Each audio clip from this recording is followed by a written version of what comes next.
lui, qui va commencer à télécharger les paroles ointes pour changer des vies afin que les vies deviennent ointes. Élevons nos voix, prions en nom Jésus, alléluia. Seigneur, nous te confions. Cher Esprit de Jésus, écoute ta parole. oh cher Esprit de Dieu, que tu sois manifesté. c'est toi qui as les paroles de la vie. À travers, Seigneur, ton serviteur. À qui irions-nous, Seigneur? Seigneur, nous parler de ta part. À qui irions-nous, simplement que tu l'inspires, que tu puisses le Tu as les paroles qui consolent les cœurs. Que tu puisses, Père, oui, l'utiliser comme tu l'as jamais utilisé. Oh Jésus. Alors pourquoi nous avons besoin de ton aide? Oui, ouvre nos oreilles spirituelles afin que nous puissions avoir la capacité d'écouter et de discerner ta voix, Seigneur, de mieux recevoir ta parole. Voilà pourquoi nous voulons simplement que tu nous aides, que tu nous aides. Oui, Père, aide-nous à mieux, Seigneur, recevoir ta sémence. Merci.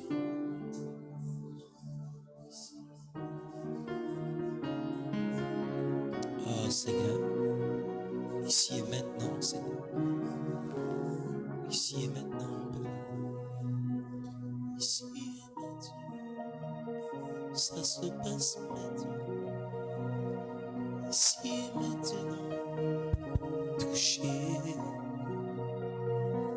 Ici et maintenant. Ça se Alléluia. passe maintenant. Ici et maintenant. Touché. Ici et maintenant, ça se passe maintenant. Ici et maintenant, je suis touché. Ici et maintenant, ça se passe maintenant. Ici et maintenant, je suis touché. Ici et maintenant, Ici et maintenant, ça se passe maintenant. ça se passe maintenant. Ici et maintenant, Ici et maintenant, moi je suis touché. Oh, ici et maintenant, ici et maintenant, ça se passe maintenant. ça se passe maintenant. Ici et maintenant, Ici et maintenant, moi je suis touché. Oh, ici et maintenant, Ici et maintenant, ça se passe maintenant. ça se passe maintenant. Ici et maintenant, Ici et maintenant, moi je suis touché. Alléluia. Est-ce que quelqu'un peut acclamer Dieu? La Bible déclare dans Matthieu, chapitre 18 au verset 1, sont réunis pour mon nom, je serai là. On n'a pas à se demander si Dieu est là. Dieu n'est pas un homme pour mentir. Il accomplit toujours ses promesses. Comme il nous a promis sa présence, nous pouvons acclamer pour célébrer sa présence. Nous pouvons même pousser des cris de joie pour dire qu'il est là. Alléluia. Il est là, il est là, il a dit, il est là, il a dit. Alléluia. Maintenant, tu vas fermer tes yeux. Tu répètes après moi. Me voici. Toi qui vis au-dedans de moi, selon la promesse faite par Jésus, dans Jean chapitre 14, versets 16 et 17. Je crois que tu as été disponible à partir de la Pentecôte. Et tous ceux qui croient à Jésus comme Fils de Dieu ont reçu ton esprit. Je crois que tu vis au-dedans de moi. Alors que tu vis au-dedans de moi, parle-moi. Je veux entendre de toi. Je ne veux pas entendre le docteur.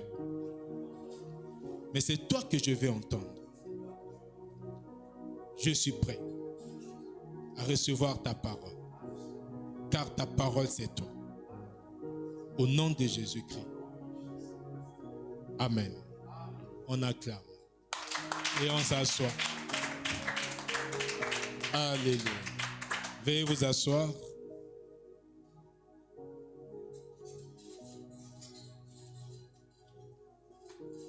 Comment vivre une vie équilibrée et centrée sur Dieu? C'est cette question que nous répondons. Comment dans ce bas monde vivre une vie équilibrée et centrée sur Dieu? Comment répondre à cette question? La première des choses, nous avons dit, il faut prioriser Dieu.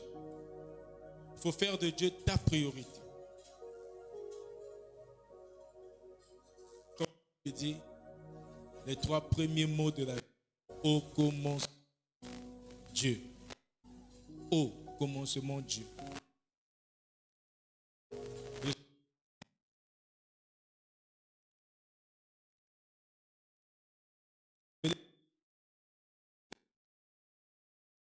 Romains chapitre 12, verset 2. Il faut renouveler.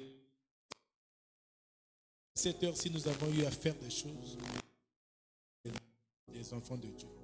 Nous avons pensé contrairement à la volonté de Dieu.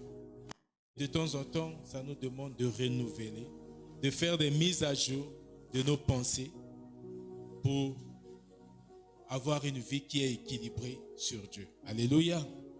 La troisième des choses, c'est fuir le mal et rechercher la justice. Fuir.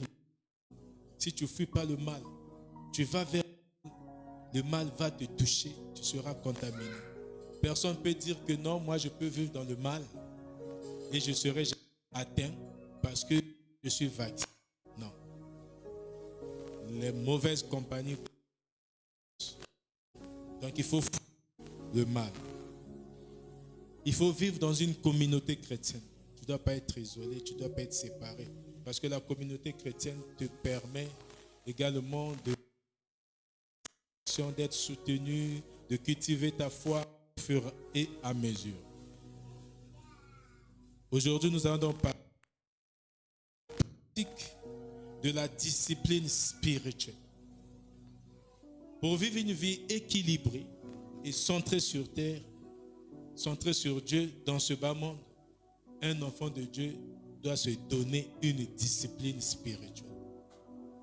C'est comme pour vivre sainement dans le corps. On se donne des disciplines physiques.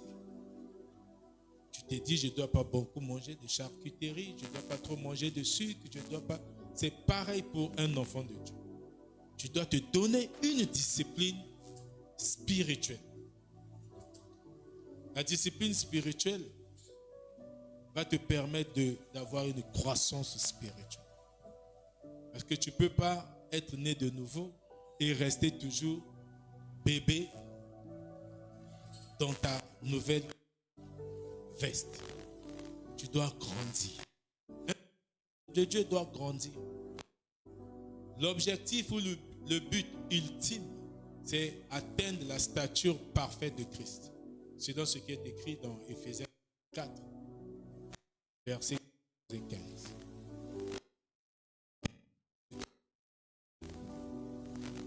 Donc, nous devons avoir une vie chrétienne disciplinée. Nous devons avoir une vie spirituelle qui est disciplinée. Je vais commencer par donner quelques conseils et nous allons répondre à la question comment pratiquer la discipline spirituelle. Alléluia. Amen. Tu peux répéter à celui qui est à tes côtés. Je désire pratiquer la discipline spirituelle. Je désire pratiquer la discipline spirituelle. Tout en vous saluant, parce que vous n'avez pas peut-être eu le temps de vous saluer. Saluez-vous chaleureux en disant que mon frère désire pratiquer la discipline spirituelle. Parce que je ne suis pas de ce monde.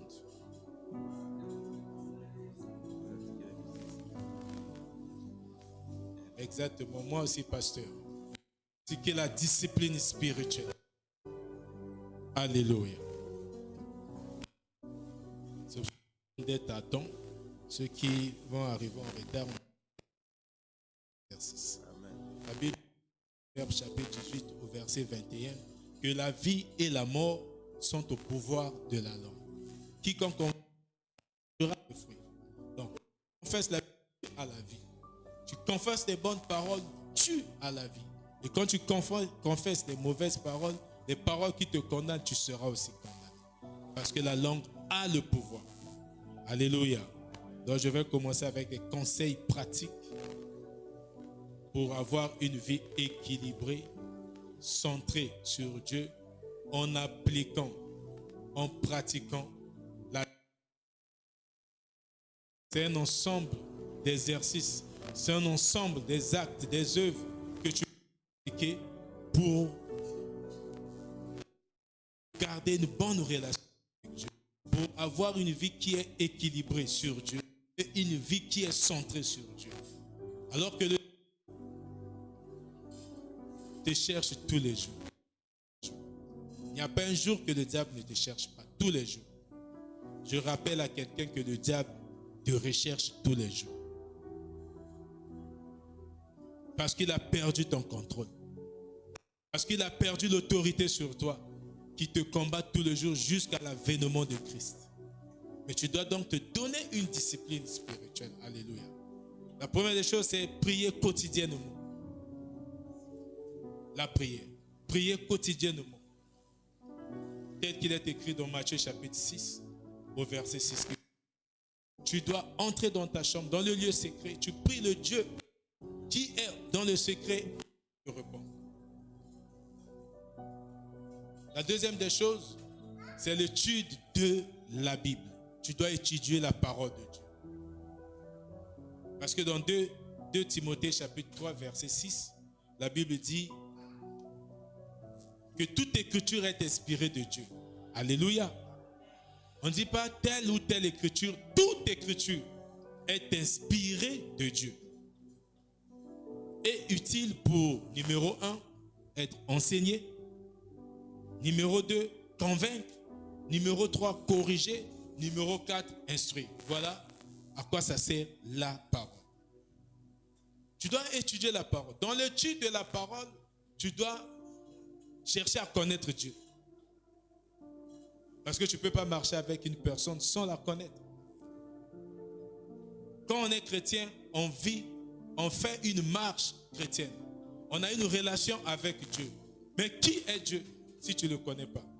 Osée chapitre 6, verset 3, la Bible dit, connaissons, recherchons, cherchons à connaître Dieu. Connaissons. Cherchons à connaître Dieu. Mais comment connaître Dieu? Ce n'est pas la maîtrise de Dieu. Connaître Dieu implique la compréhension de sa nature. Si tu comprends la nature de Dieu, tu comprends les caractères de Dieu et tu comprends la volonté de Dieu, c'est-à-dire les désirs de Dieu, tu connais Dieu. Alléluia. Je répète à quelqu'un. L'étude de la Bible ici, il s'agit de l'importance de l'étude de la Bible. Pourquoi tu dois étudier la parole de Dieu? Parce que c'est la parole de Dieu avant tout. Tu ne peux pas vivre avec Dieu sans connaître ce que Dieu a dit. Et pour connaître ce que Dieu a dit, tu dois étudier la Bible. Et quand tu étudies la Bible, l'avantage numéro 1, c'est connaître Dieu. C'est autoriser de connaître Dieu. Tu dois connaître, la connaissance de Dieu implique la compréhension, numéro 1, de sa nature. Numéro 2, la compréhension de son caractère et la compréhension de sa volonté. Parce que Dieu ne peut pas créer le monde et l'humanité sans avoir une volonté. Ça veut dire sans avoir un plan pour le monde et pour l'humanité. Je ne sais pas si je parle à quelqu'un. Maintenant, je ne sais pas si le Saint-Esprit qui est au-dedans de chacun est en train de nous parler.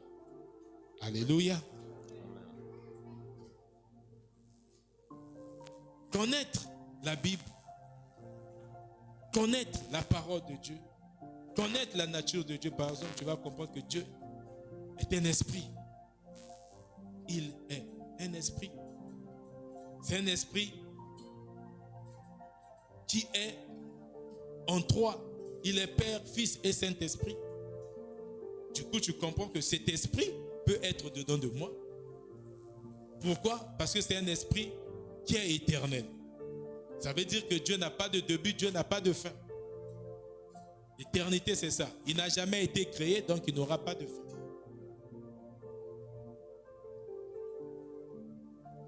Ce Dieu qui est éternel est immuable. Ça veut dire qu'il ne change pas. Ce qu'il a fait à l'époque, c'est ce qu'il va faire aujourd'hui et c'est ce qu'il fera demain. Il ne change pas dans tout ce qu'il dit. Il ne change pas. Il est donc immuable. Parce qu'il est immuable, il est omnipotent. Ça veut dire qu'il a toute puissance. Il est omniscient. Il sait tout. Il connaît tout. Il est omniprésent. Il est présent partout au même temps. Alléluia. Présent partout au même temps. Donc il peut être là où tu es. Il peut être présent avec les enfants que tu as laissés. Et tu comprendras que le Saint-Esprit peut être donc au-dedans de toi. Alléluia. Tu connais son caractère, que c'est un Dieu qui est fidèle. Donc, quand il promet, il réalise. Même si toi, tu es infidèle, mais lui ne sera jamais infidèle. Alléluia. C'est son caractère, ça fait partie de son caractère. Tu comprendras que ce Dieu-là est amour. Il est amour. Comme il est amour, le fait de le recevoir, ce qui te promet l'éternité, en dépit de ce que tu fais, que son amour est inconditionnel, son amour ne dépend pas de tes efforts, son amour c'est dans son caractère. Alléluia. Son amour ne dépend pas de ton comportement. Il t'aime d'une manière inconditionnelle. Ça veut dire que si tu lui donnes, tu ne donnes pas d'argent, ou tu donnes ou tu ne donnes pas, son amour ne change pas ou ne augmente pas. Son amour n'est pas lié à ce que tu fais. C'est ça l'amour inconditionnel. Il t'aime tel que tu es. Avant même que tu ne viennes au monde, il t'a aimé, il a donné sa vie pour toi. Donc son amour ne dépend pas de ton comportement. C'est l'amour inconditionnel. Et tu comprends que ce Dieu est bon, rempli de bonté, rempli de miséricorde. C'est un Dieu qui est juste. Et il a un dessein pour le monde. Son désir, nous trouvons ça dans les commandements, que ce soit dans les 10 commandements, et nous trouvons ces désirs encore dans le commandement de Jésus. Dans le sermon sur la montagne, on trouve les désirs de Dieu. Ça veut dire la volonté, ce que Dieu veut pour le monde. Et il y a son dessein. Dans son dessein, nous trouvons son plan. Qu'est-ce qu'il a fait pour l'humanité? Il a créé l'humanité avec un ordre précis. Le premier jour, il crée. Le deuxième, il crée. Et le 6e jour, il a arrêté avec la création, avec la perfection de la création, donc en créant l'homme et la femme. Et il donne la responsabilité sur toute la création du monde. Après, il donne encore la mission. Il est mari. Et il leur demande de se multiplier, de remplir. Il donne la responsabilité de commander, de gérer toute l'humanité. Et après, il propose, il interdit à l'homme de manger le fruit qui est au jardin, qui est au centre, au milieu du jardin, donc l'arbre de la connaissance de la vie et de la mort. Il interdit, tout en sachant que l'homme, cet arbre, c'était le test pour savoir, pour voir l'obéissance de l'homme à Dieu. Et l'homme a désobéi. Comme l'homme désobéit, lui, il savait. S'il ne savait pas, donc il n'est pas Dieu. Et l'homme devait désobéir. Son but ultime, c'est de vivre dans l'homme. Et dans Genèse chapitre 3, verset 15, il parle déjà de la grâce. Il dit que ta postérité, la postérité du serpent et la postérité de la femme, il va mettre inimitié. Donc il n'y aura jamais d'entente entre les enfants des démons et les enfants de Dieu. Jusqu'au jour où on mettra Satan en enfer. Jusqu'à ce jour. Inimitié. Et il promet que le diable, sur la croix, donc il va faire souffrir le Fils de Dieu. La descendance, la postérité de la femme, qui est Jésus. Et la descendance de celle-ci, donc de la femme, qui va tuer la descendance du serpent à la tête. Donc sur la croix. Et la préfiguration du salut. Donc de la rédemption. Donc depuis la création, depuis la chute, on avait déjà parlé de Jésus. Alléluia. Ça c'est le plan de Dieu. Quel est le plan? Vivre dans la justice. Que l'homme vive dans la justice. Donc c'est pour cela que tu dois connaître l'étude de la parole. En ce moment, c'est un enseignement qui se donne à Brazzaville. On est sur la volonté de Dieu. Ça fait déjà 7 séances. Et samedi prochain, donc, ça sera la 8e séance. Toujours sur la volonté. Donc, tu dois étudier. Après avoir étudié, tu dois participer à la communauté chrétienne. Et l'importance, on connaît déjà l'importance de vivre dans une communauté chrétienne. Ça développe la foi au travers des échanges, au travers des partages, au travers de la vie de prière. Ça communique. La 4e des choses, c'est la pratique de la gratitude. Il faut tout le temps être reconnaissant. Tu dois exprimer ta gratitude à Dieu. Parce que quand tu exprimes ta gratitude à Dieu, tu es en train de dire que je suis limité, je dépends de toi, Seigneur. Et c'est ce que Dieu veut. Souvenez-vous, l'arbre de la connaissance du bien, c'était pour que l'homme dépende toujours de Dieu. Mais le diable est... Donc Dieu veut jusqu'à présent exister entre l'homme et lui reprenne. Et les chrétiens reçoivent Jésus. Les chrétiens reçoivent Dieu en eux, mais en Dieu. Alléluia. On ne vit pas comme des gens qui avaient Dieu au-dedans d'eux. Nous cherchons toujours à dépendre des choses. Or, Dieu nous a donné le pouvoir sur toutes ces choses. Il a dit, créons l'homme, faisons l'homme. Genèse chapitre 1, versets 26 à 27. Faisons l'homme à notre image et à notre ressemblance, afin qu'il domine sur toute la création du monde. Mais aujourd'hui, l'homme est dominé par la création. L'homme se fait dominer par des choses. L'homme se fait dominer. Tu dois porter des trucs sur la main. Tu dois porter des trucs sur le rein, sur de la taille. Tu dois porter des trucs sur les talons pour telle protection, telle protection. Or, on t'avait donné le pouvoir sur toutes ces choses. Mais tu dépends maintenant des choses. La 5e, c'est l'autodiscipline. Nous allons voir ça. C'est une discipline personnelle pour t'aider à éviter les tentations. Je dis par exemple, on dit la Bible n'interdit pas l'alcool. On a pris un cas comme ça. Mais toi, tu te dis, moi, je ne connais pas mes limites. Si je prends un verre, je peux me saouler, je peux faire qu'est-ce qu'il faut faire. J'applique Proverbe 20 qui dit que l'alcool est moqueur. Donc, je ne bois pas. Tu te donnes une discipline. Je ne peux pas aller dans les boîtes. Tu comprends que parce que là-bas, il n'y a pas des enfants de Dieu. C'est une discipline, on appelle ça autodiscipline. Tu te disciplines. Tu dis, moi aujourd'hui, je peux avoir des relations de partout. Les amis ne sont pas comme la famille. La famille, on ne les choisit pas, mais les amis, on les choisit. Alléluia. Tu es libre de choisir avec qui tu dois marcher. Si tu trouves que cet ami, il te parle de toi, tout le temps des filles, il te parle tout le temps de la boisson, tu dis, je ne reste pas avec lui. Tu t'accroches à des amis qui peuvent t'apporter une valeur sur ta foi chrétienne, qui te parlent tout le temps de Dieu, qui te parlent des chansons, des louanges, d'adoration, qui te parlent des recherches spirituelles, qui te parlent de la croissance spirituelle. Voilà, tu restes avec tel. Souvenez-vous de Somme chapitre 1, verset 1, la Bible dit, heureux l'homme qui ne marche pas avec les méchants. Le verset 2 dit que heureux celui qui tire son plaisir dans la méditation de la parole. Alléluia. Après, c'est le service aux autres. Il faut servir les autres.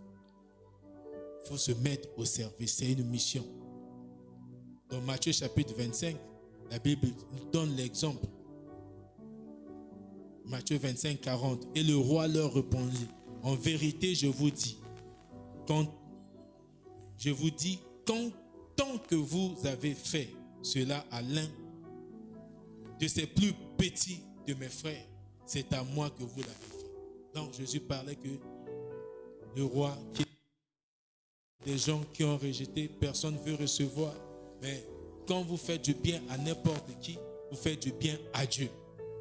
C'est ce que ce parabole voulait dire. Cette parabole voulait dire.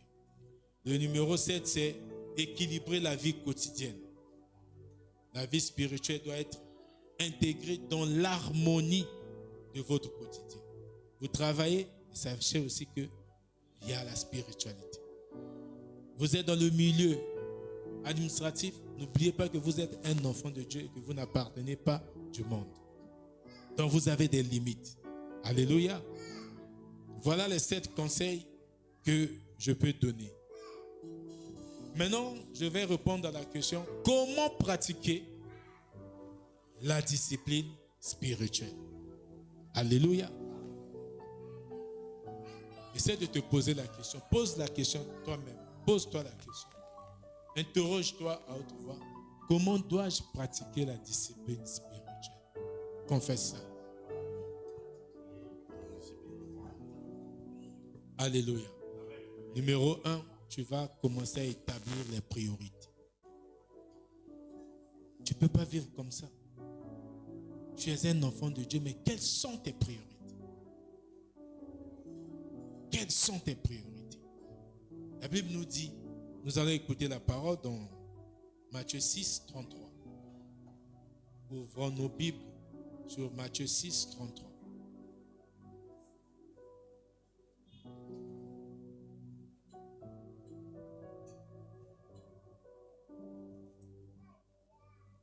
Lis la parole de Dieu dans le livre de Matthieu 6, 33. La Bible dit: cherchez premièrement le royaume et la justice de Dieu, et toutes ces choses vous seront données par-dessus.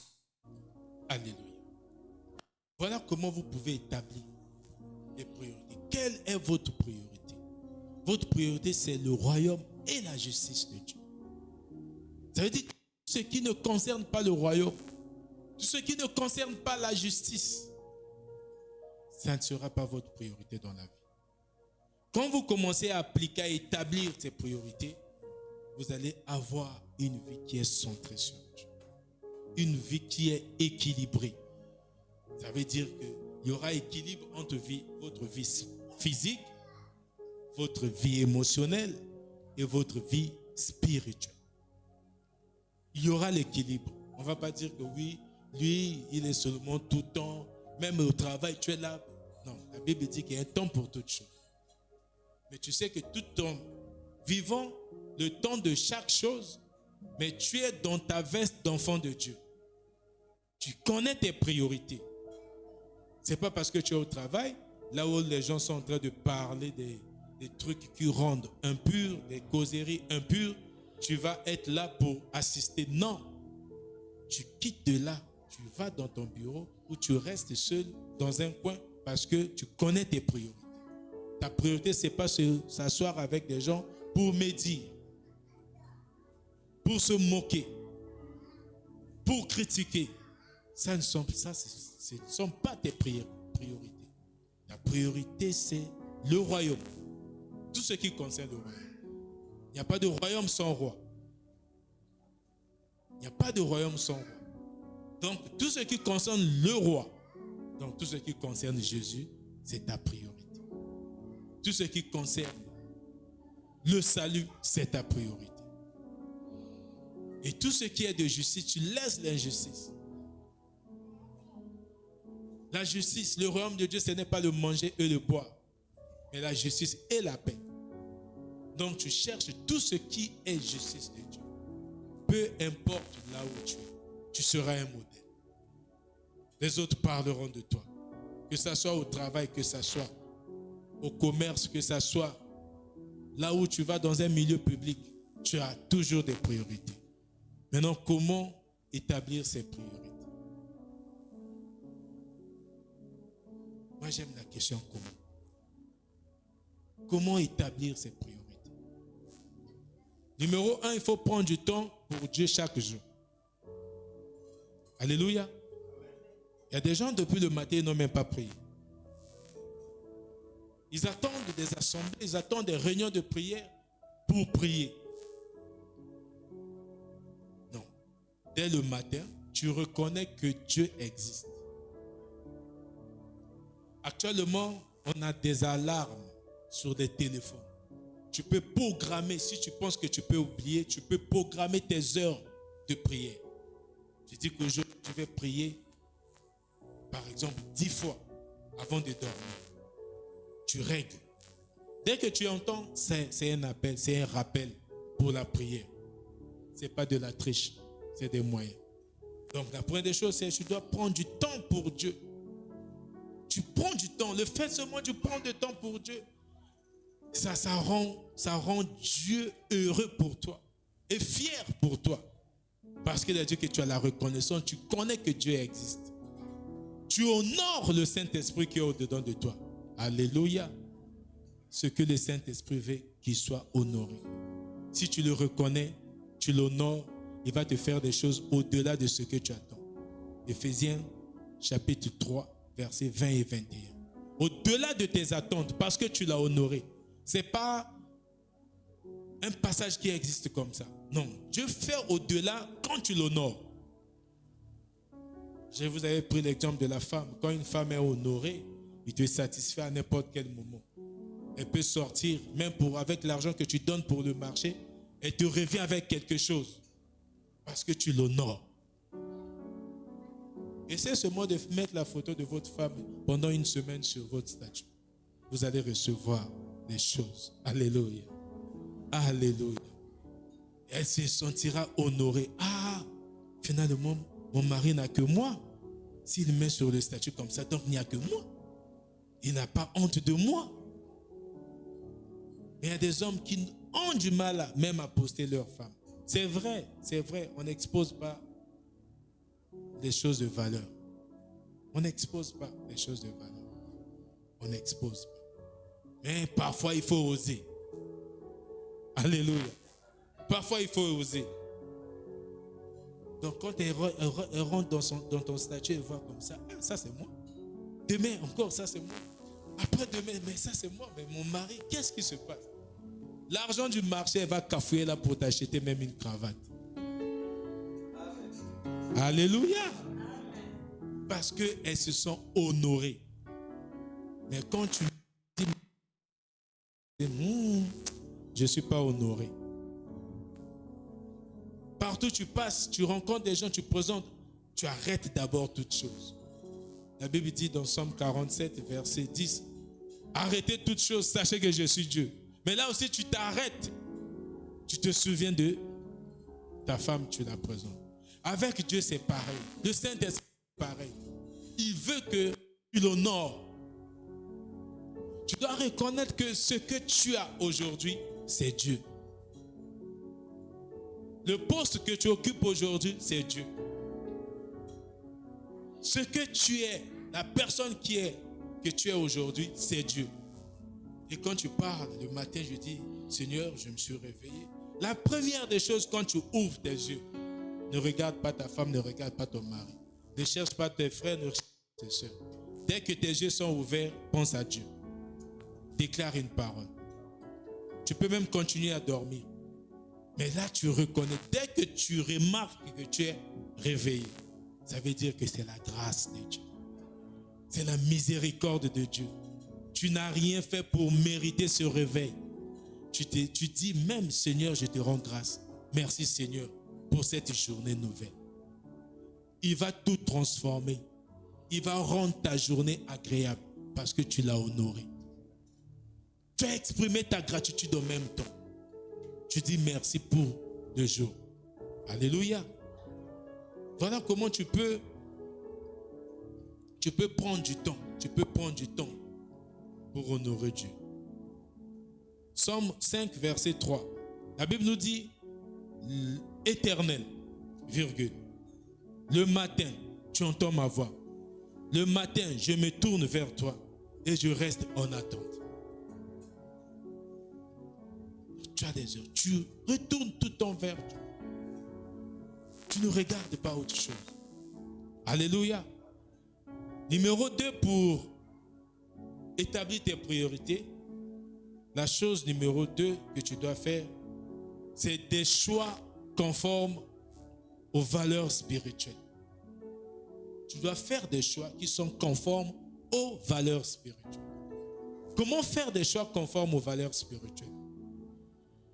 Aujourd'hui, Dieu nous laisse le libre arbitre. Dans Deutéronome, chapitre 30, versets 19 et 20, il dit, je mets devant toi la vie et la mort, la bénédiction et la malédiction. Mais il te permet de choisir les bonnes choses. Il dit, mais toi, choisis la vie. Alléluia. Toi, choisis la vie. Donc, pour dire que tu dois faire des choix conformes aux valeurs spirituelles. Pourquoi aux valeurs spirituelles? Je dois rappeler à quelqu'un que alors que tu es ici, sur la terre, ton esprit siège dans les cieux. Ce n'est pas moi qui ai dit. Nous devons connaître. C'est même à la mode, quand tu appelles quelqu'un ou quelqu'un t'appelle, les jeunes, c'est ça, position. Alléluia. On demande, mon frère, oui, position. Ah, je suis tel endroit, je suis. Si on te demande la position, tu dis non, je suis dans les lieux célestes. Alléluia. C'est ce qui est écrit. Ouvrez Éphésiens chapitre 2, verset 6. C'est là où tu es en tant que chrétien. Éphésiens 2, 6. Nous devons connaître nos valeurs. Nous devons connaître tout ce qui est spirituel. Comment, mon frère? Je lis la parole de Dieu. Il nous a ressuscités ensemble et il nous a fait asseoir ensemble dans les lieux célestes en Jésus-Christ. Alléluia. Quand tu es né de nouveau, tu es ressuscité ensemble avec Christ. Et Dieu te fait asseoir dans les lieux célestes ensemble avec Christ. Est-ce que c'est moi qui ai dit ça? C'est une vérité éternelle. Tu es au ciel. Est-ce que quelqu'un peut acclamer parce qu'il est au ciel? Alléluia. Alors que tu es au ciel, qu'est-ce que tu dois faire? Tu apprends donc à vivre dans ce monde. Parce que tu es au ciel, tu vas apprendre à faire des choix qui sont spirituels. Parce que tu es un esprit et que ton esprit est au ciel. Ton corps est au monde, dans le monde. Donc tu dois apprendre à vivre comme un être céleste. Alléluia. Maintenant, dans les lieux, ta position. Éphésiens 1, 20 à 21. Nous allons comprendre là où nous sommes. Pour dire que vous n'êtes pas des moins que rien. Alléluia. Ne vous laissez pas berner par les attraits du monde. Écoutons la parole. Il a déployé en Christ en le ressuscitant des morts et en le faisant asseoir à sa droite dans les lieux célestes. Amen. Attendez. On les fait dans les lieux. Maintenant, on nous explique dans les lieux célestes qu'est-ce qui se passe. Tu dois connaître ta position, là où tu es, là où ton esprit se trouve. Nous allons compter ensemble. Nous allons compter. Dans les lieux célestes. Au-dessus de toute domination. 1. Domination. De toute autorité. 2. Autorité. De toute puissance. 3. Toute puissance. De toute dignité. De toute dignité. 4. Et de tout nom qui se peut nommer non seulement dans ce siècle de présent. De tout nom. 5. Alléluia. Qui se peut nommer non seulement dans ce siècle présent. Et dans le siècle à venir. Mais encore dans le siècle à venir. Alléluia. Tu es donc au-dessus de toute domination. Pourquoi tu te laisses dominer? Parce que tu ne te connais pas. Pourquoi tu te laisses dominer même par les esprits qui sont contraires à la volonté de Dieu? Tu ne peux pas te laisser dominer par des esprits qui sont petits. On ne peut pas te dire aujourd'hui que tu as des mauvais esprits dans ta maison. Dis-le vous, Nwangé. Parce que je suis au-dessus de toute domination. Je suis au-dessus de toute puissance. Aucune puissance de l'ennemi peut arriver là où je suis. Je suis au-dessus. Alléluia. Amen. C'est ta position en tant que chrétien, chrétienne. Numéro 3, au-dessus de toute autorité, puissance, domination. Autorité, puissance, domination. Domination, puissance, autorité. Numéro 3, c'est ça. Numéro 4, au-dessus de toute dignité. Personne ne va dire que non, ouais, tu cherches, donne ceci, cela, pour que tu sois élevé à tel rang. Tu es au-dessus de là où tu es. Alléluia. Amen. Parce que tu es au-dessus de ça. Tu es au-dessus de tout nom. Tout ce qui peut se nommer dans ce monde, quelle est cette chose qui n'a pas de nom? Même toute maladie a un nom. Mais toi, tu es au-dessus de cette maladie. Alléluia. Juste reconnaître ta position. Si tu te connais, tu vas dire je suis au-dessus et tu marches, tu passes. Tu ne te connais pas. Alléluia. Voilà ta position actuelle. Ta position. Tu es là au-dessus de tout. Numéro 3. Après avoir fait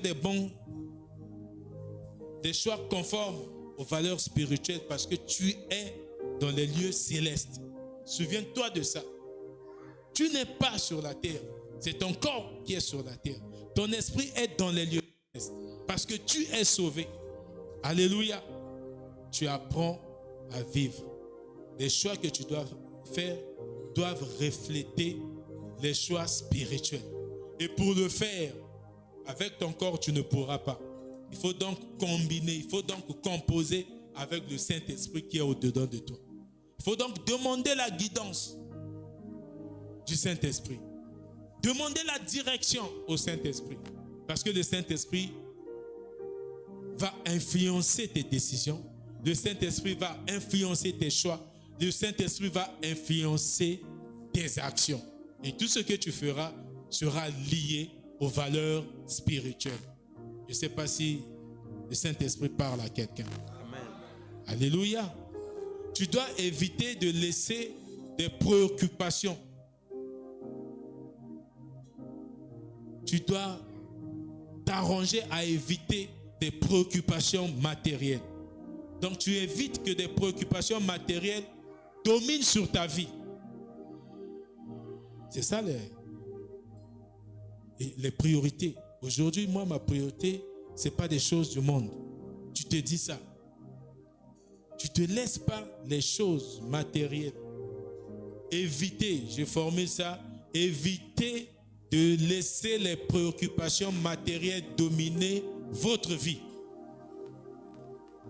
Quand tu arrives à faire ça, tu es en train d'établir les priorités. On est toujours sur le premier principe, établir les priorités.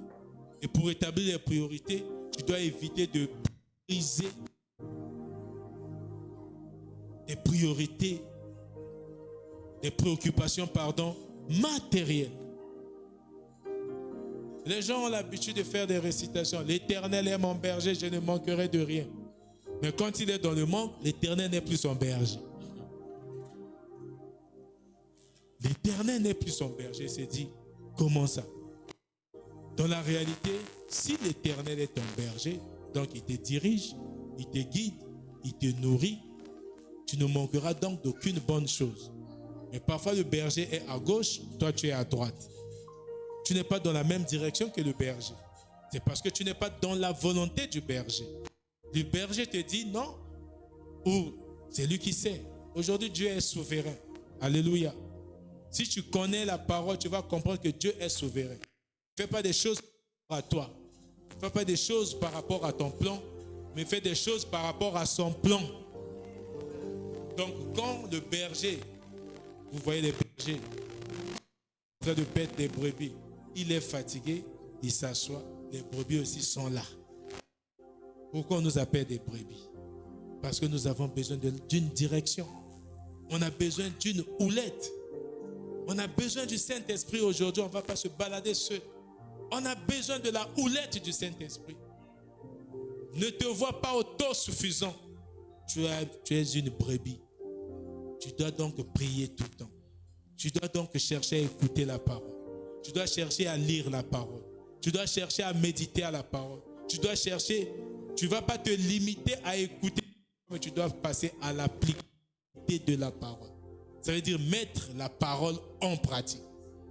C'est alors C'est alors que tu auras du succès dans tout ce que tu fais.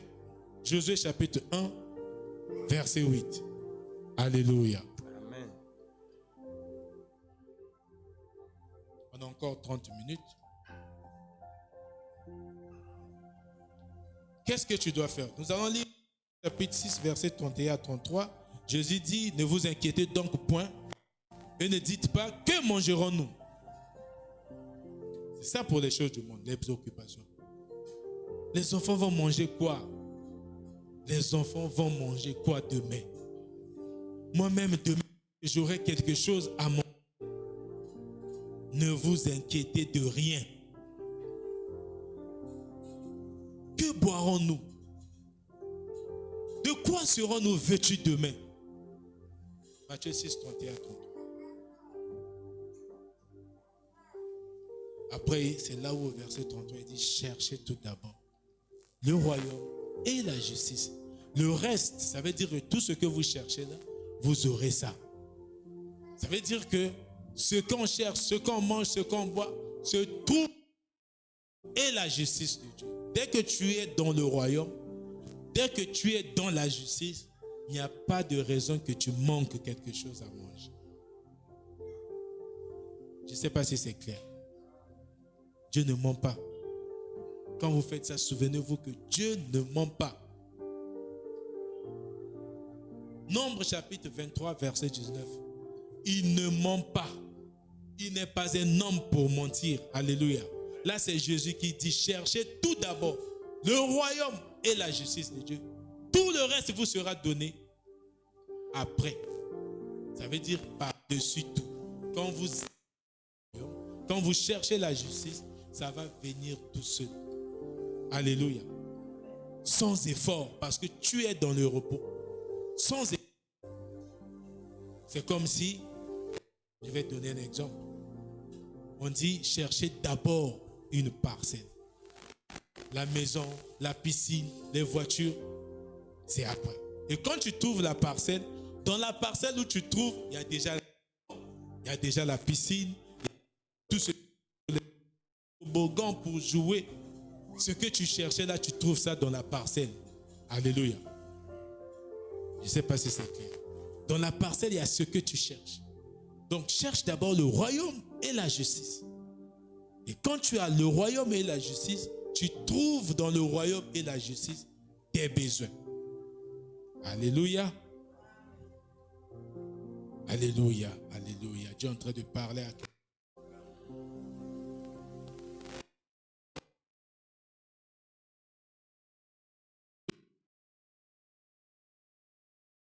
C'est pour établir les priorités. Connaître Dieu comme le fondement de ta vie. Dieu, le fondement de ta vie. Que Dieu t'a créé. L'homme de Dieu va lire Psaume 18, verset 2.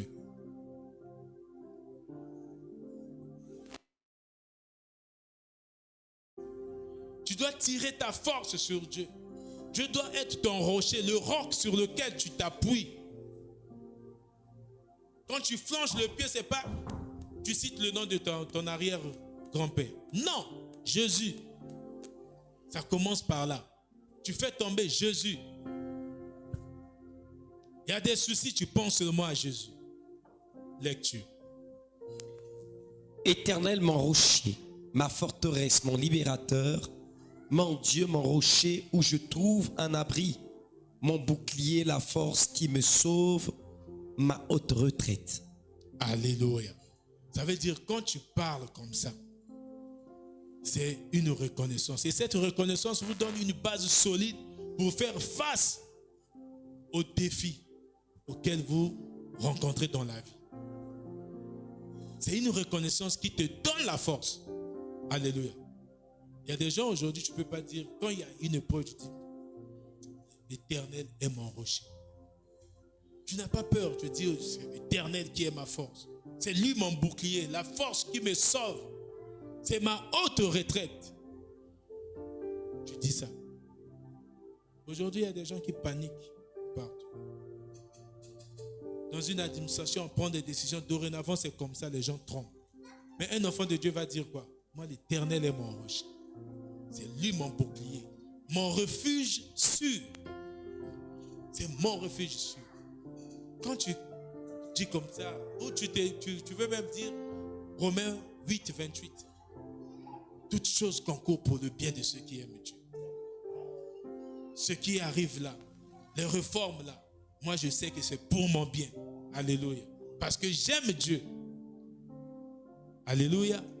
Comme j'aime Dieu, toutes choses vont concourir pour moi. Que ce soit le mal, que ce soit le bien, c'est pour moi. Parce que l'Éternel est mon rocher, mon refuge, mon secours de tout le temps. Mon appui. Tu t'appuies sur Dieu. Même pendant l'adversité, tu reconnais que Dieu comme fondement de ta vie. Alléluia. Le dernier point pour établir les priorités, c'est partager votre foi avec les autres. Tu dois tout le temps chercher. C'est ça une priorité pour toi. Tu dois partager la foi avec les autres. Vous êtes dans les mêmes services. Tu viens à Firmine. Ah bon, dis, tu as vu ça? Hein? La parole que nous avons suivie. Moi je pense que si on fait ceci, moi je pense que voilà. Quand tu partages, ça évite même. Ça t'empêche de penser à autre chose. Partager ta foi te permet de renouveler même tes pensées. Alléluia. Ça te permet de renouveler tes pensées. Et du coup, tu es là. Ta vie sera toujours centrée sur Dieu. Et ta vie sera toujours équilibrée. Tu ne vas pas bouger. Quelles que soient les tempêtes qui vont t'arriver. Quelles que soient les vagues qui vont souffler dans ta vie, tu ne bougeras pas parce que l'Éternel est ton rocher. L'Éternel est ton fondement. L'Éternel est ta base. L'Éternel est ton soubassement. Alléluia. Deuxième des choses, c'est établir un plan. La discipline spirituelle. Numéro 1, établir les priorités. Nous avons dit comment établir les priorités avec 5 points. Numéro 2, c'est établir un plan. Aujourd'hui, tu ne peux pas aller en guerre comme ça. Alléluia. Tu ne vas pas vivre sans plan. Même Dieu en créant, il a créé sur un plan. Il a dit, premier jour, je crée la lumière. Deuxième jour, je crée les cieux avec tout ce qu'il contient.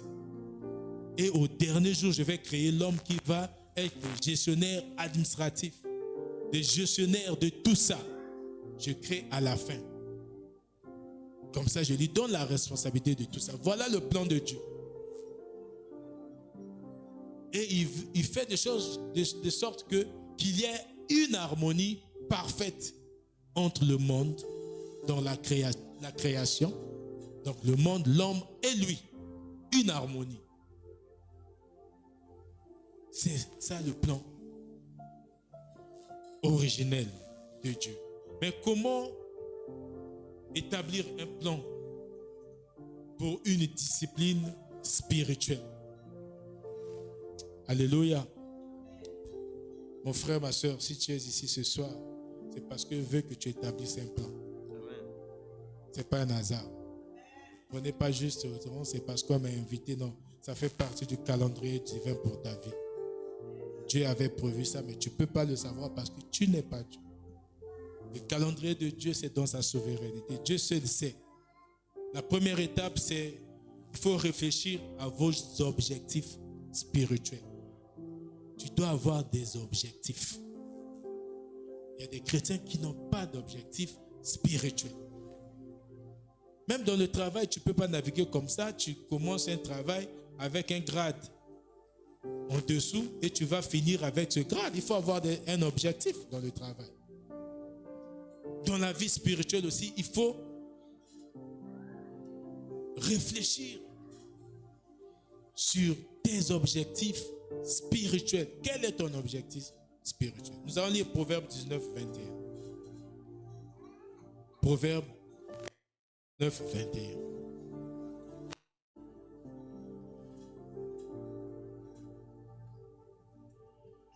Je lis la parole de Dieu. Alléluia. Il y a dans le cœur de l'homme beaucoup de projets, mais ce sont les desseins de l'Éternel qui s'accomplissent. Dans le cœur de l'homme, il y a dans le cœur de l'homme beaucoup de projets. Tu dois avoir beaucoup de projets. Si je n'ai pas de projet, il dit, mais c'est l'Éternel, c'est le dessein de l'Éternel qui s'accomplit. Mais si tu as des projets spirituels, tes projets spirituels font partie du dessein de l'Éternel. Tout ce qui est spirituel est lié à Dieu. Parce que tu cherches la croissance spirituelle. Quand tu cherches la croissance spirituelle, tu cherches la stabilité spirituelle, tu es dans le dessein de Dieu. Et ça va s'accomplir. Donc il faut réfléchir, commence à réfléchir petit à petit. Qu'est-ce qu'il faut pour ma vie spirituelle? Qu'est-ce qu'il me faut? Je dois prier combien de fois dans la journée?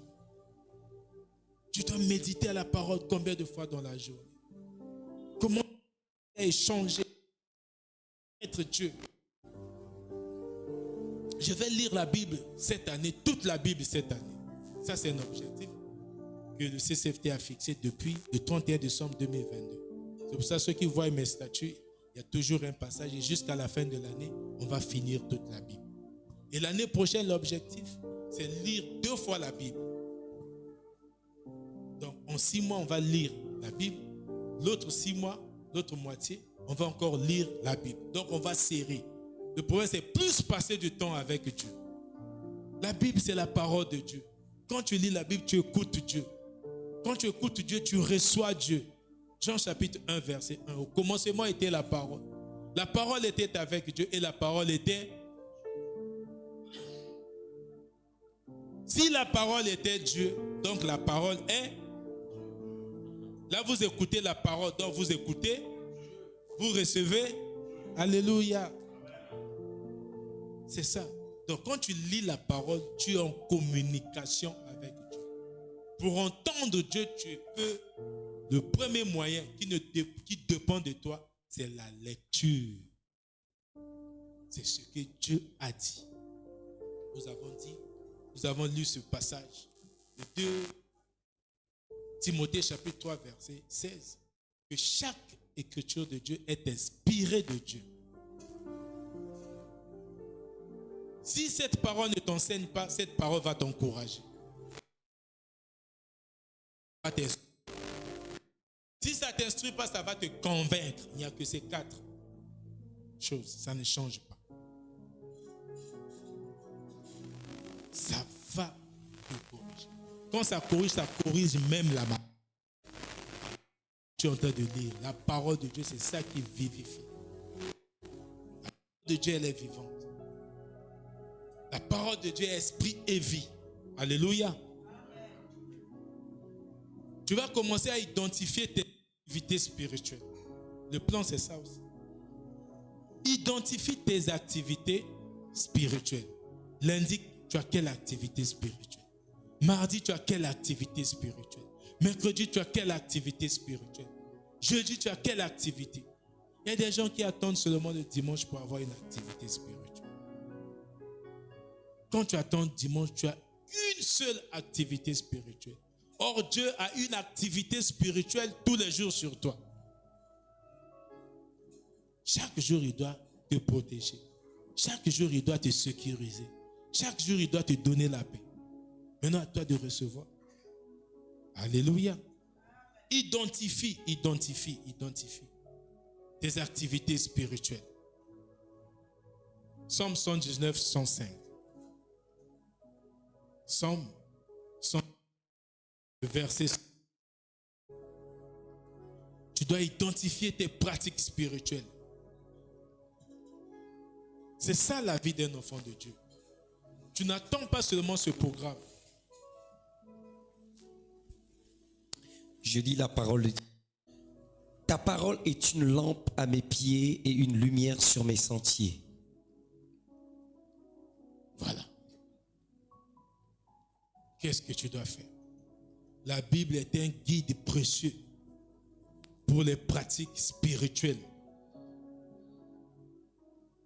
Quand tu lis la Bible, c'est une lampe C'est ça qui éclaire les sentiers.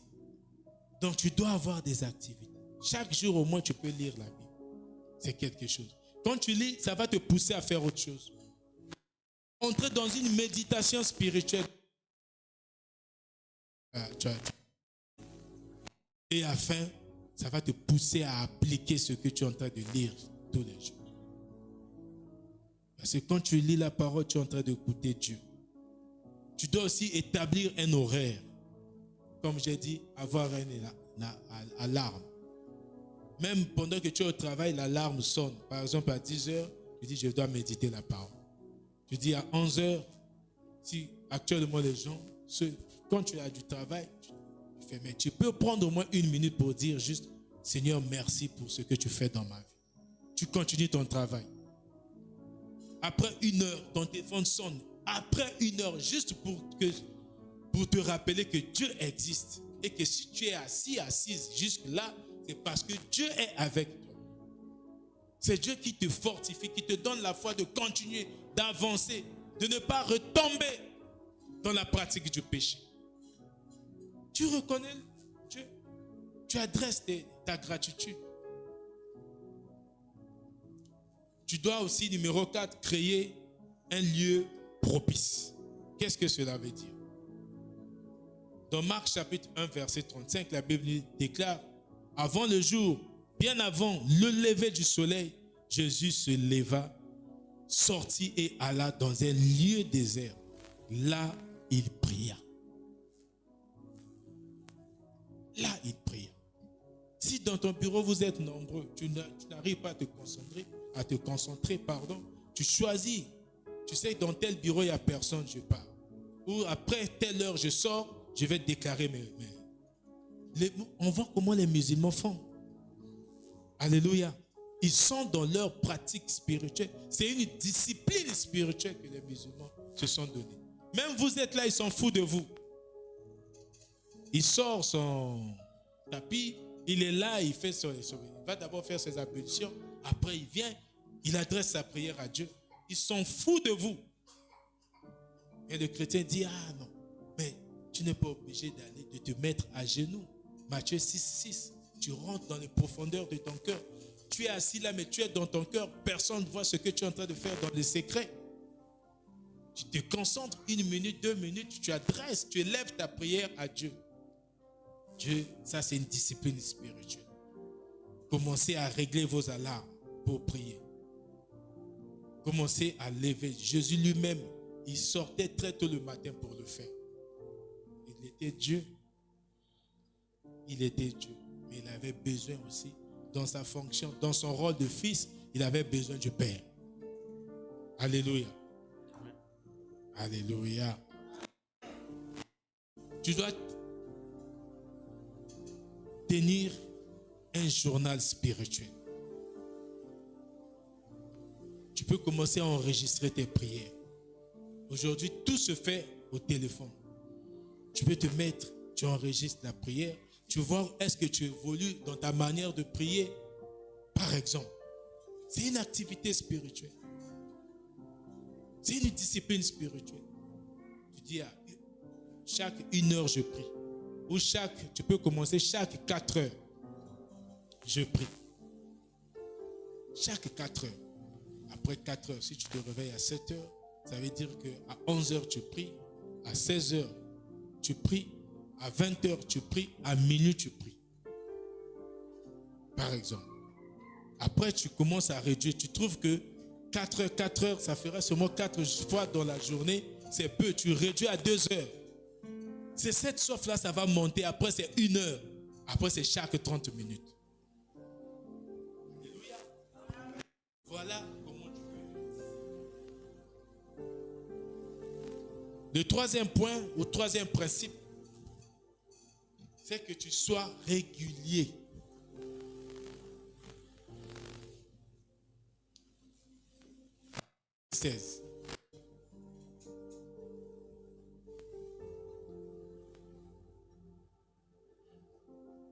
Tu sois régulier dans ce que tu fais.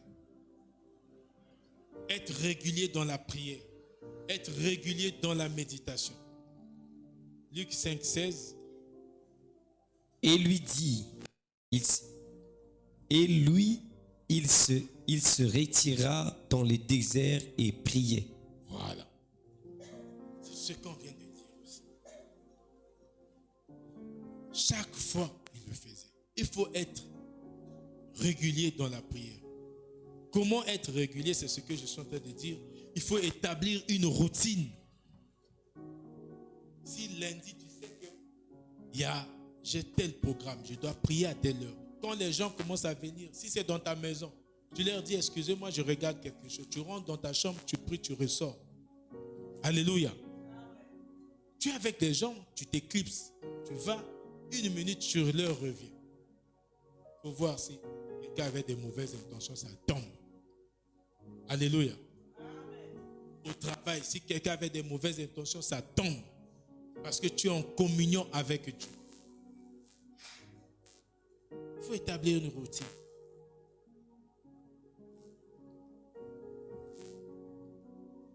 Tu utilises les rappels.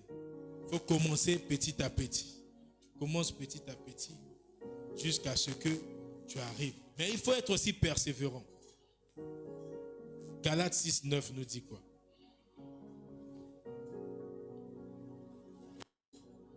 Galates 6, 9. Et 7. Je lis la parole de Dieu. Ne nous lassons pas de faire le bien, car nous moissonnerons au temps convenable si nous ne nous relâchons pas. Alléluia. Ça veut dire quoi? La persévérance. La persévérance, c'est un thème qui est constant dans la Bible. En chaque chose, ça demande la persévérance. Il faut qu'on y campe. Il encore, il faut tatamana. Hein? C'est ça. Il faut persévérer. Tu ne dois pas dire, ah, moi aussi. Non, persévère. C'est quelque chose. Là, il dit, pour ce qui concerne le bien, si tu ne te relâches pas, tu continues à persévérer, tu vas moissonner au temps convenable. Alléluia.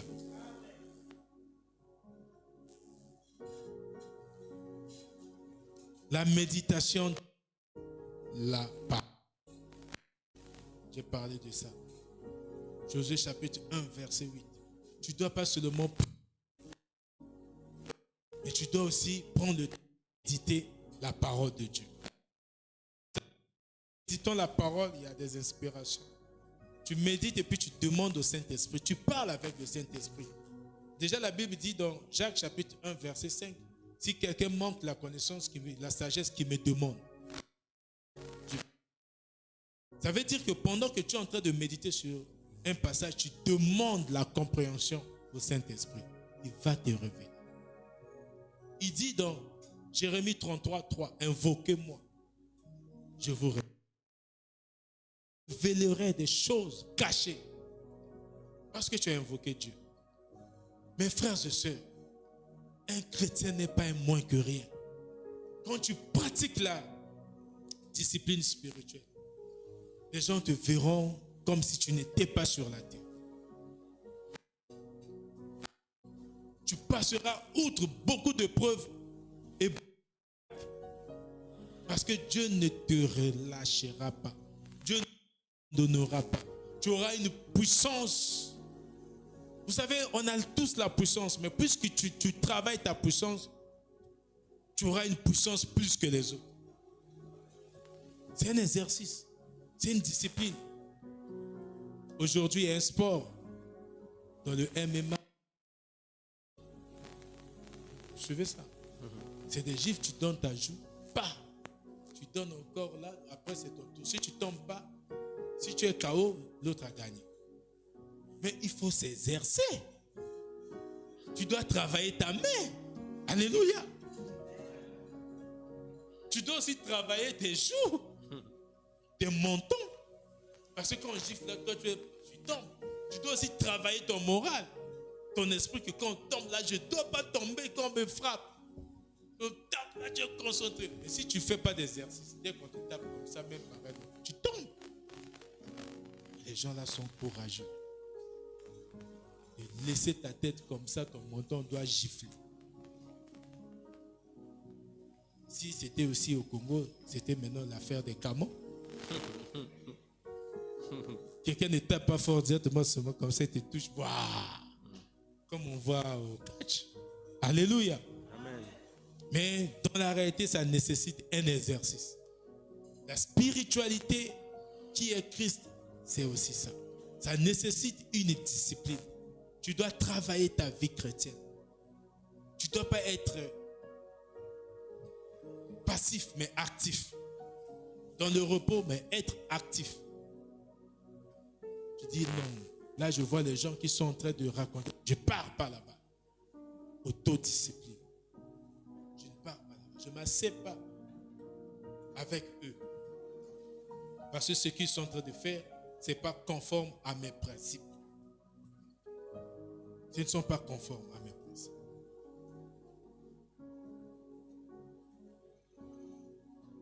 Habakkuk 2:2.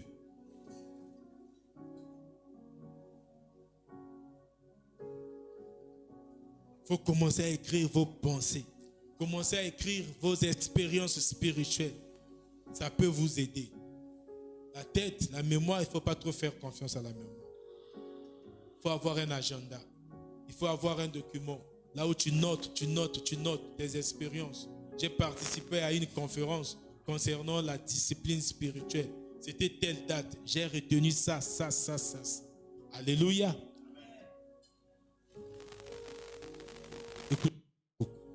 L'Éternel m'adressa la parole et il dit: écris la prophétie, grave-la sur des tables afin qu'on la lise couramment. Voilà. Donc ce que tu entends, il faut écrire. Il y a des gens qui viennent et se disent, ils notent rien. Bon, c'est vrai, après c'est dans les réseaux sociaux, tu peux écouter 10 000 fois. Mais il faut apprendre à noter des expériences. C'est très important. C'est très important. Alléluia. Comment faire l'autodiscipline? On va lire Galates 22, 23. Galates 5, 22, 23.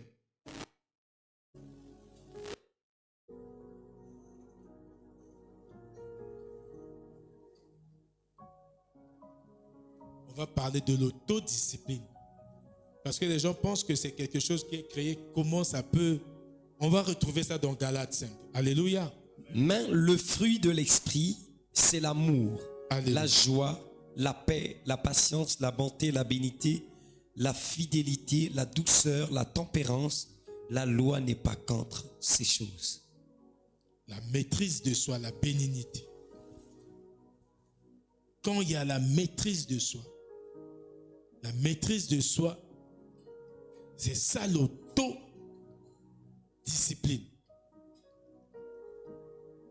Chaque chose, tu te maîtrises. Parce qu'il y a des gens, tu sais que quand je mange trop de sucreries, je vais tomber malade. Mais tu n'arrives pas à résister devant le sucre. Mais tu es pressé d'aller chasser les démons. Tu n'as pas la maîtrise de soi. Il faut te donner une discipline. L'autodiscipline. Tu vas retrouver la maîtrise de soi. C'est un esprit, c'est un fruit de l'esprit.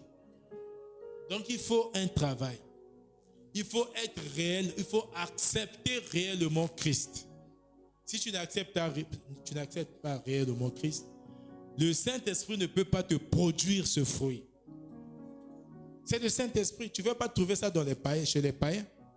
Tu ne pourras jamais trouver l'amour chez les païens. Alléluia. Le païen n'a pas d'amour. Le diable ne connaît pas l'amour. Le diable connaît la haine. Il n'a pas d'amour. Ce qui peut te faire, c'est seulement de l'hypocrisie. Alors toi, tu as l'amour parce que tu as reçu le Saint-Esprit. Et le Saint-Esprit te produit ce fruit-là qui est l'amour.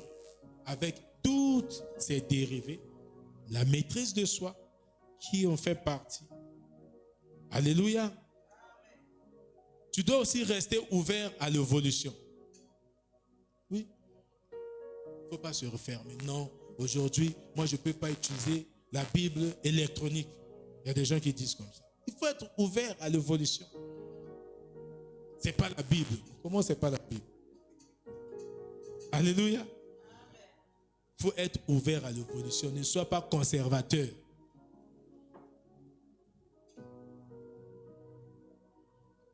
Nous allons lire Proverbe 3:5, qui est le thème de notre prière d'aujourd'hui à 23h. Chaque 23h, connectez-vous. Si tu t'endors, il n'y a pas de problème. Si tu attends 23h, tu es en communion avec ceux qui sont en Côte d'Ivoire, en France, partout. Les gens se connectent sur meeting et nous prions ensemble. Hier, c'était une sœur de la RDC qui animait l'adoration, Maman Chalida. Demain, ça sera peut-être Matou Samuel. Donc, c'est comme ça. Qui sont tous connectés. Quand vous voyez ce lien, partagez. Et demandez à tout le monde aussi de partager. On est en train de contrecarrer les actions du diable ces derniers temps. Écoutons la parole. Confie-toi en l'Éternel de tout ton cœur et ne t'appuie pas sur sagesse. 5 à 6. Ne t'appuie pas. Reconnais-le dans toutes tes voies et il aplanira tes sentiers. Alléluia. Il faut être ouvert à l'évolution spirituelle. C'est un aspect important dans ta marche avec Dieu. Tu dois reconnaître Dieu dans toutes tes voies. Ne fais pas confiance à ta propre sagesse. Sois ouvert spirituellement. Sois ouvert à l'évolution. L'évolution physique, l'évolution spirituelle. Donc il faut commencer à avoir une confiance totale en Dieu. Il y a des gens qui croient en Dieu, mais ils n'ont pas confiance en Dieu. Dès qu'il y a quelque chose, ils ont peur. Mais comment tu peux croire et ne pas avoir confiance? C'est deux choses différentes. Tu sais que Dieu existe, tu es un enfant de Dieu, mais tu n'as pas une confiance totale. Psaume 37, verset 5, la Bible dit: recommande ton sort à l'Éternel. Là, les gens sont champions. De recommander leur sort à l'Éternel. Je suis malade, les enfants ceci, ma femme ceci, mon mari cela, les problèmes, moi-même, je traverse. Mais la Bible ne se limite pas là. Mets en lui ta confiance, il va agir. C'est là où on dit, il va agir. Ne recommande ne suffit pas. Ne recommande ne suffit pas. Il faut la confiance. La confiance parce que si tu ne connais pas Dieu, tu ne peux pas faire confiance en Dieu. Tu dois connaître que le Dieu, cette personne que je suis en train de confier mon problème, c'est un Dieu puissant. Alléluia. Rien ne peut le résister. Sa puissance est transcendantale.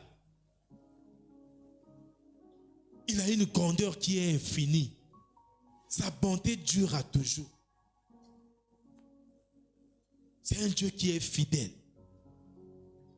Comme il a dit, recommande ton sort, mets la confiance, il va agir. Il va réellement agir. Alléluia. Tu poses ta confiance sur ça et puis c'est fini. Alléluia. J'ai du mal à déborder. Parce qu'il est 19h36. Nous allons terminer avec Jacques 1, 3, 4.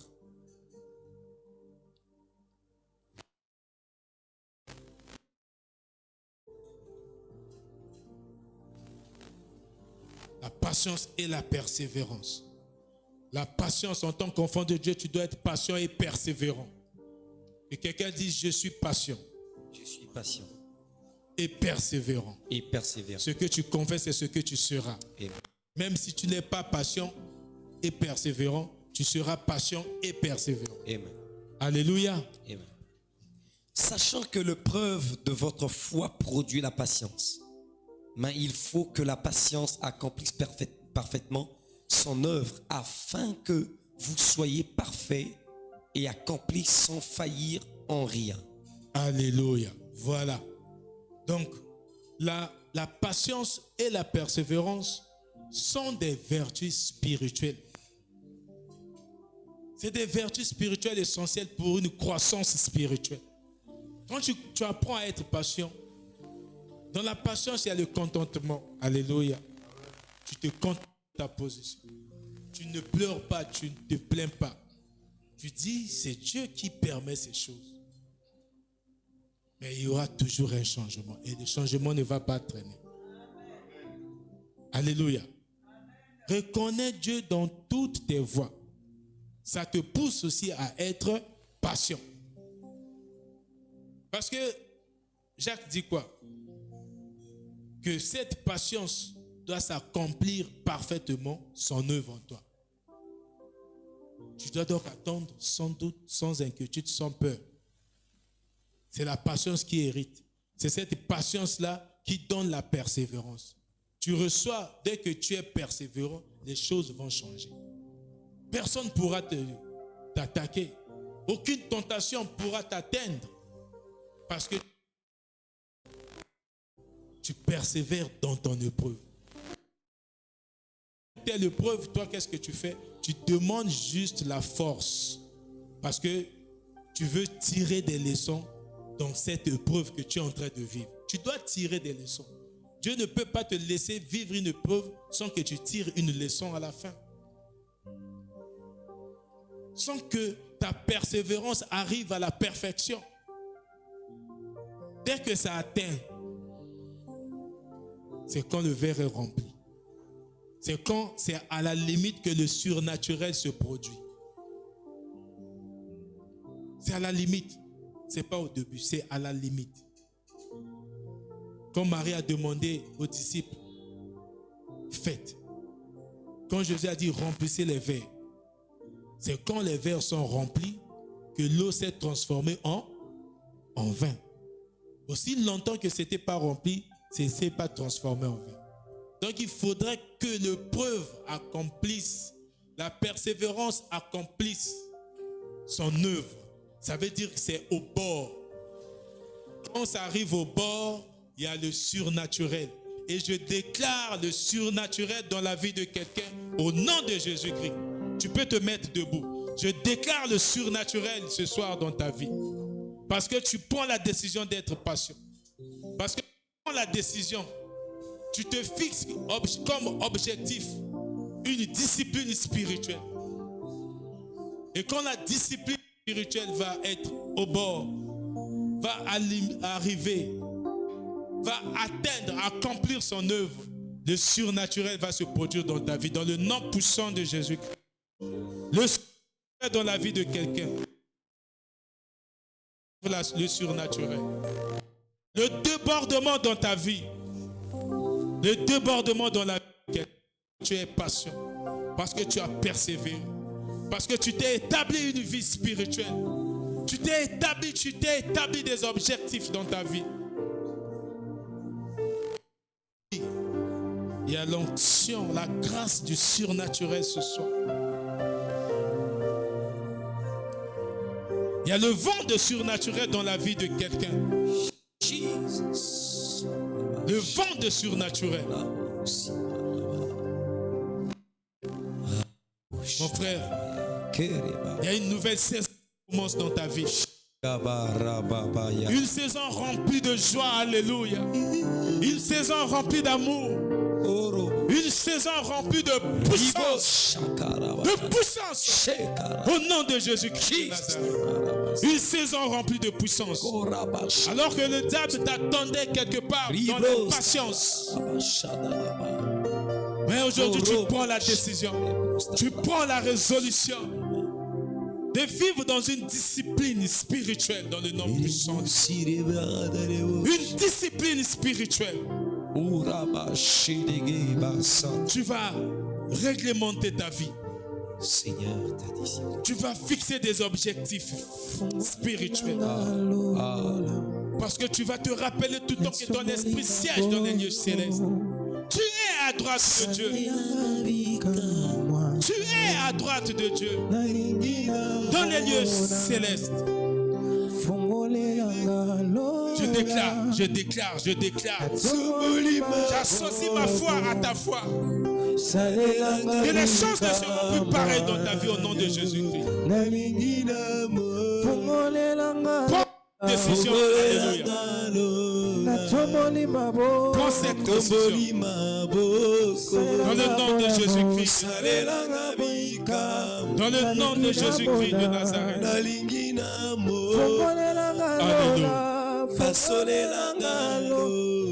Mon frère, ma soeur, commence à dire merci pour la parole. Élève ta voix. Tu as reçu quelqu'un, dis merci. Si tu n'as rien reçu, ne dis pas merci. Thank you, Jesus. Thank you, Lord. Exprime ta gratitude à Dieu. Merci, Seigneur, pour ta parole. Oh Dieu. Exprime ta gratitude à Dieu. Elle a été libérée ce soir pour transformer une vie. Pourquoi des années et des années, oh Seigneur, les chrétiens ne changent pas? Parce qu'ils comptent changer par eux-mêmes. Parce qu'ils comptent changer par eux-mêmes. Maintenant tu vas dire, bien-aimé, tu vas dire, Seigneur, laisse que ta parole me transforme. Déclare la transformation. Seigneur, la transformation. Parce que par toi-même, tu ne peux pas changer. Que cette parole te donne. Ta parole est capable de transformer nos cœurs. Cette parole te capacite de changer les choses. Oh, de Seigneur, toute possibilité de changement. Ce soir, Père de gloire. De toute possibilité de changement. Seule. Dans le nom de Jésus. Oh, Jesus. Alléluia. Jesus name. Jesus name. Jesus name. Alléluia. Le bishop priait pour la parole déclarée. Dites la parole libérée dans l'enseignement au nom de Jésus. Nous pouvons encore te donner en retour. Nous savons que lorsque les enfants d'Israël étaient dans la détresse, pour toi, envers eux, la solution n'était pas le bien matériel d'abord, mais c'était ta parole. Parce que tout ce que les enfants d'Israël cherchaient se trouvait dans ta parole. Voilà pourquoi le psalmiste pouvait dire que dans leur détresse, ils crièrent à l'Éternel et l'Éternel envoya sa parole. Seigneur, ce soir tu as envoyé ta parole afin qu'elle vienne apporter du repos, de la transformation, du changement. Car nous voulons, Seigneur, établir une discipline spirituelle dans nos vies. Si cette parole est sortie ce soir, parce que tu as vu l'indiscipline spirituelle dans nos cœurs, et tu veux faire entrer la discipline, Seigneur, tout en nous montrant, Seigneur, le comment faire, le comment, Seigneur, appliquer, le comment, Seigneur, établir cette discipline. Père, nous prions, Seigneur, ce soir, qu'en sortant de ce lieu et qu'en rentrant de chez nous, Seigneur, que nous puissions être des hommes et de femmes assoiffés de la méditation de la parole, assoiffés, Seigneur, de la prière, assoiffés, Seigneur Dieu de puissance, d'établir des canevas, Seigneur, des disciplines, des horaires, même dans le travail, même en plein boulot, mais que nous puissions, Seigneur, avoir la réflexion de mettre même l'alarme, parce qu'il est question de méditer, de manger ta parole. Car notre esprit, Seigneur, n'habite pas la terre, mais notre esprit habite dans les lieux célestes. Alléluia.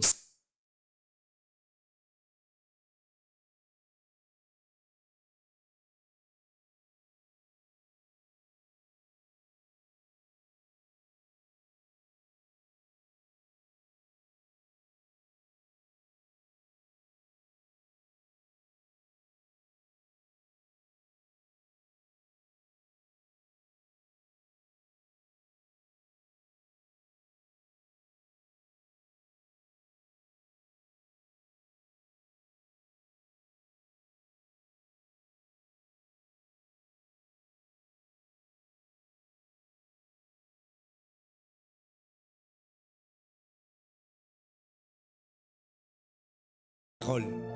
Seigneur, continue à bénir cette source.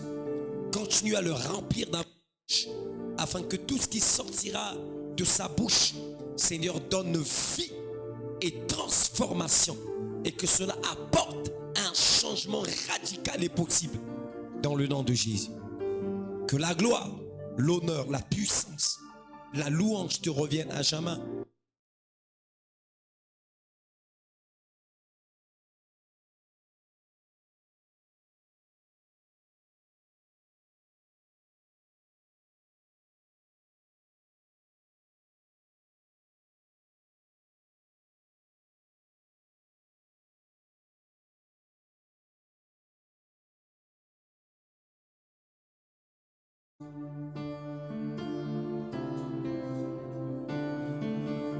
Adonai.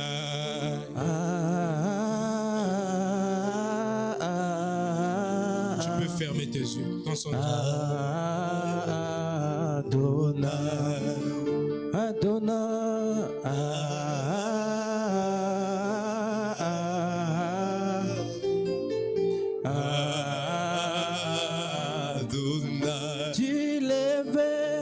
tu lèves du soleil jusqu'à son coucher. Que ton nom soit sanctifié. Adonai, du lever du soleil jusqu'à son coucher, jusqu'à son coucher. Que ton nom soit sanctifié. Adonai, Adonai. Est-ce qu'on peut acclamer notre Dieu? Acclamons très fort notre Dieu. C'est pas un homme que nous, c'est Dieu que nous acclamons. Acclamons très fort ce Dieu. Acclamons, nous pouvons même pousser des cris de joie. Alléluia. Alléluia. Alléluia. Veuillez vous asseoir un moment. On va terminer. Juste quelques années. C'est comme j'ai dit dans l'enseignement. Afin de dépôt dans mon cœur d'une initiative de prier tous les jours. Tous les jours. Ensemble avec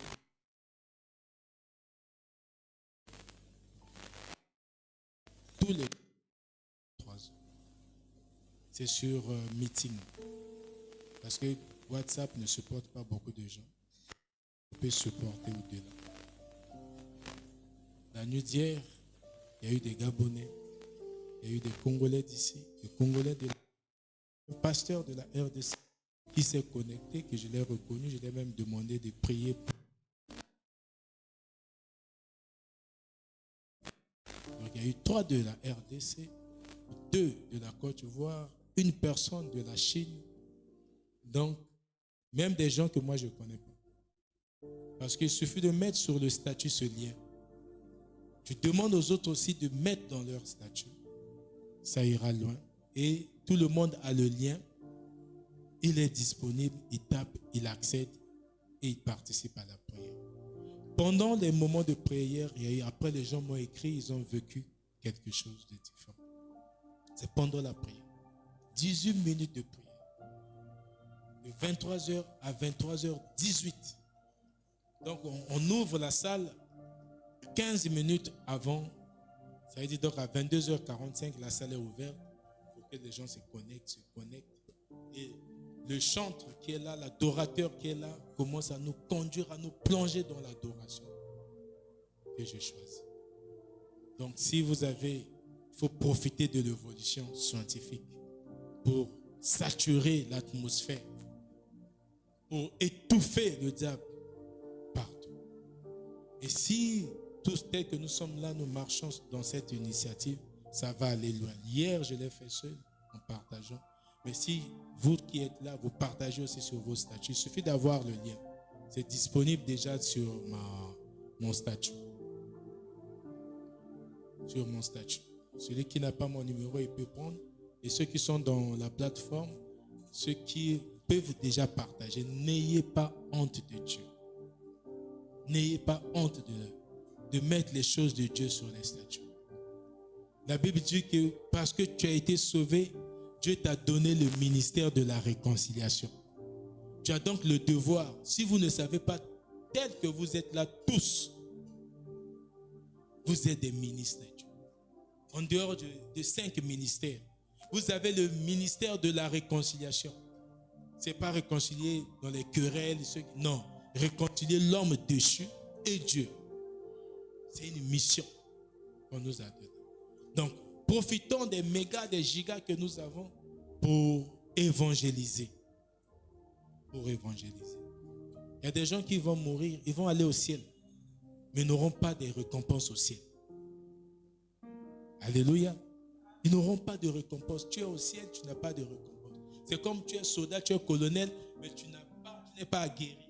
Et tu vois un autre colonel avec beaucoup de médailles. Parce qu'il a eu beaucoup de récompenses. Vous êtes tous des colonels. Mais quand vous vous présentez, le subalterne qui est là, il va plus respecter celui qui est aguerri, qui a plus de médailles. Donc c'est comme au ciel. Cherchons des médailles. Les couronnes de justice, les couronnes de gloire, les couronnes de joie. Donc, faisons l'évangélisation. Tu ne sais pas ce que tu mets sur ton statut, combien de personnes ça peut toucher. Toi, tu ne sais pas. La Bible dit, c'est Paul. Paul sème. Apollo arrose. Mais c'est Dieu qui fait croître. Toi, mets seulement sur le statut. Le reste, c'est Dieu qui va faire.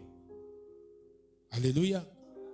Quand quelqu'un lit le programme de prière et par la suite, il va se connecter. Même toi, parfois, qui met, tu ne te connectes pas, mais les personnes derrière toi vont se connecter. Ils seront ta gloire, ces personnes. Alléluia. Donc, on va se retrouver ici, grâce à Dieu, pas le jeudi prochain, mais le jeudi là-bas. Je ne sais pas, ça sera quelle date, mais grâce à Dieu, on va se retrouver. Grâce à Dieu. Il n'y a rien de difficile. C'est le travail de Dieu. C'est lui-même qui donne la provision. C'est lui-même. Il ne peut pas donner une mission sans provision.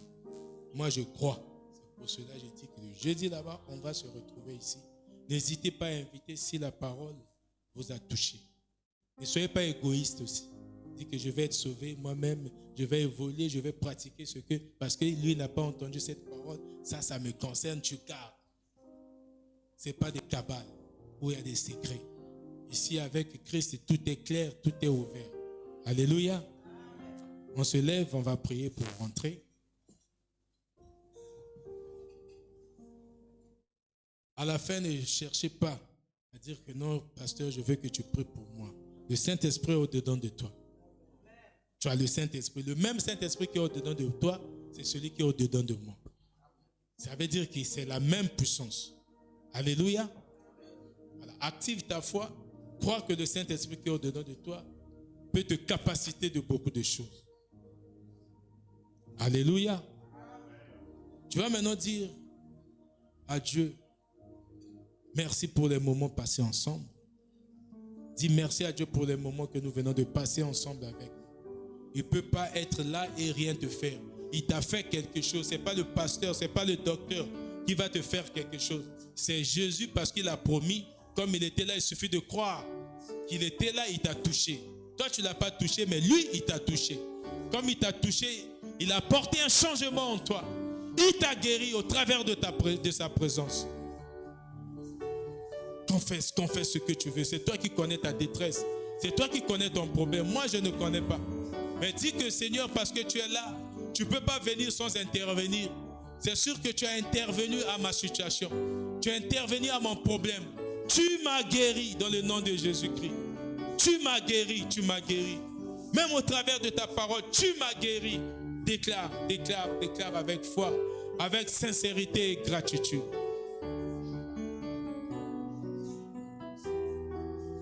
N'hésite pas, déclare. Déclare. Alléluia.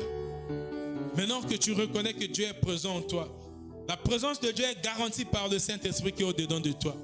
Tu vas recommander ton chemin de retour.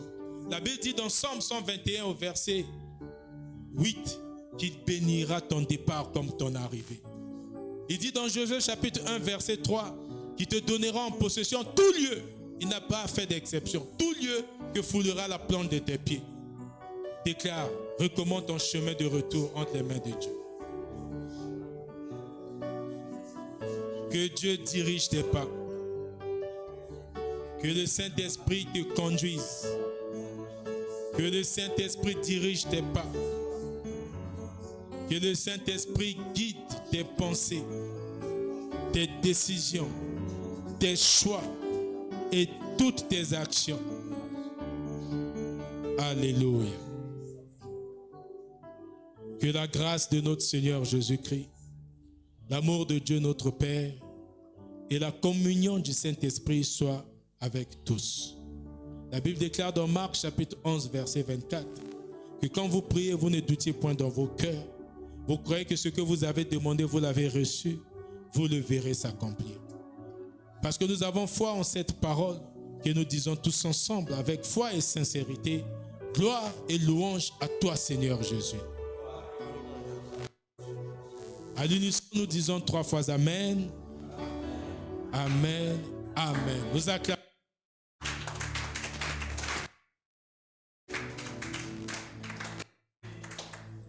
On s'est dit au revoir, encourageant l'un à l'autre à pratiquer.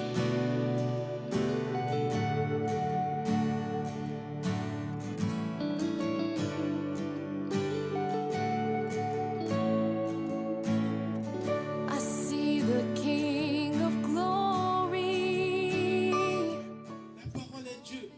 Donc quand tu viens